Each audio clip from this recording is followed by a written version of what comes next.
Howdy, everybody. It is August 2nd, 2021 at about 2 p.m. in the afternoon.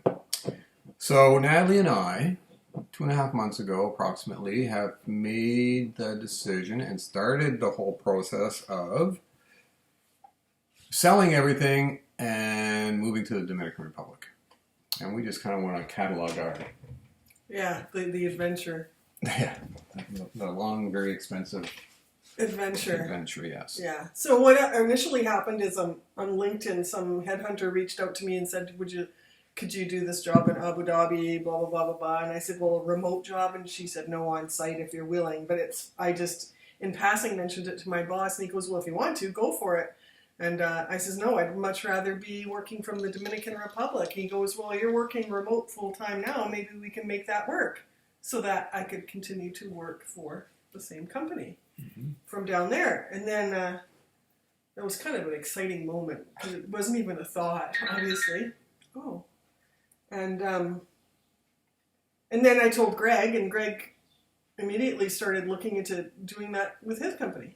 And your boss, what? My boss said, well, let's look into it kind of thing. And if anything that the pandemic has done has proven that we can work remotely, so...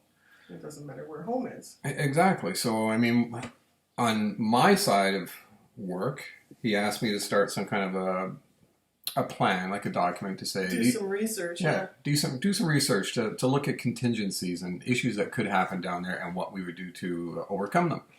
So I did that, and he and I have had several discussions and meetings, and my organization is full on board for this to happen. All the senior leadership team knows about it, finance... HR, like, there's no stopping it from my side of the company. So yeah, we're moving forward, and it's great. But I have to quit my job because my company won't support me with this.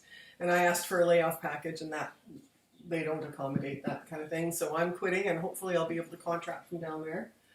But yeah, I'll be quitting my job. August 13th is my last day.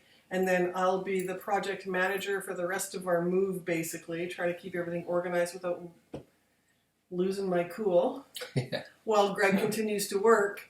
But in the meantime, we're going to be listing our house approximately August 15th. So I'm going to say the 16th because that's a Monday. But and we're trying to purge. And how many dump runs have you done, Greg? I've probably been to the dump 20 to 25 times. And we've only been here 11 years, but all the same junk we've brought from house to house. Yeah. So if there's a lesson to be learned by anybody out there is don't accumulate.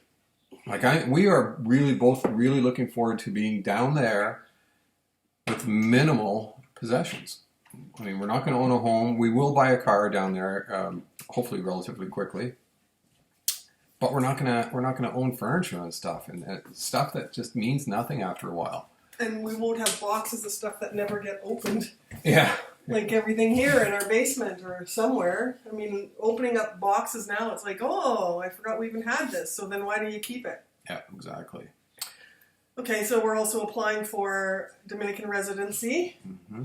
And that entails a lot of documentation that you have to get. You need your birth certificate that shows your parents' names, marriage certificate if you're married, criminal check. With fingerprints. With fingerprints, yeah. We still have to get pictures taken. Yeah. Specific, like almost more specific than passport pictures. Oh yeah, because you can't wear jewelry. Yeah. Can't have any jewelry showing. Which I don't know why, because it's not like that changes the way you look, but whatever. Yeah. And November 6th. That's when we fly down. Yeah, we have all the pets booked. Their flights cost more than ours. Yeah. And again, we've had a lot of pitfalls through this. Like when the realtor came out to look at the house, we were down in the basement with her, and we noticed there's some moisture in the basement. So now we have some people coming to fix that this week. I mean, I guess moral of the story is be prepared.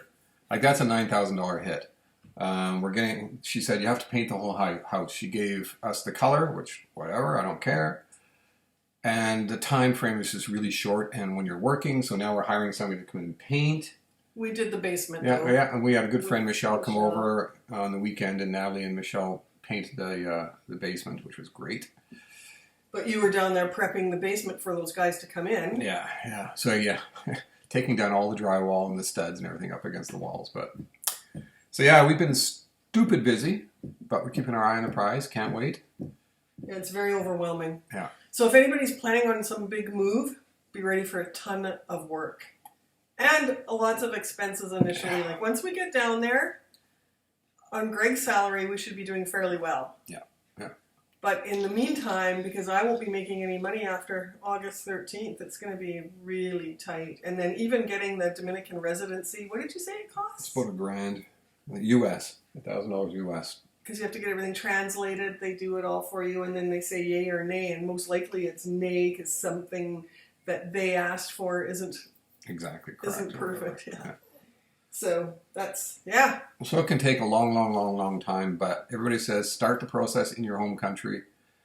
We've been and we've been trying to get a hold of the Dominican embassy and their consulates. And emails are bouncing back, and phone numbers are out of order. They're not answering. So whatever. So we're not getting consistent information either. So all we can do is fill out the paperwork, send it in, and hope for the best, and get down there on November 6th. And then one other thing, and we don't know why, but flights keep getting canceled.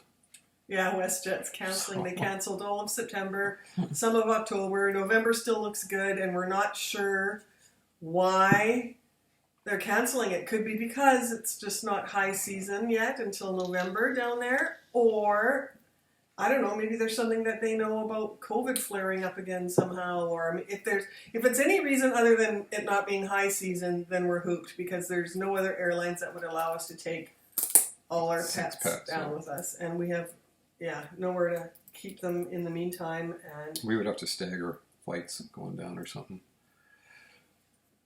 Like somebody go down, then someone else go down with 2 pets. You can only have one in cabin each. And one in cargo or something. Anyway, we could make it work probably. That's just could be another big expense that we do not want, and really we shouldn't have to because we're already paid for WestJet. Anyway, should we continue on or just kind of? There's not much more to tell. No, but if anybody has any questions for us on the process, we will be pros at it by the time we get down there. We're not saying we're pros at it now, but. Oh, and one of the toughest things for me is getting rid of sentimental stuff that was my parents, and they're both gone now, and so I find that really, really hard. Even my mom's dishes or paintings that that were hers, and so that's going to be really hard. And I know my sister won't necessarily take everything because they're also trying to downsize, so it's not really fair to anybody to take it all in. Yeah. So that's another tough one too, but. Anyway, I'm good. Yeah, so if anyone has any questions, if anybody watches this, I don't know. Alrighty, folks, next time we'll do another one of these after we get a little more stuff done and see what's going on. Bye. Bye.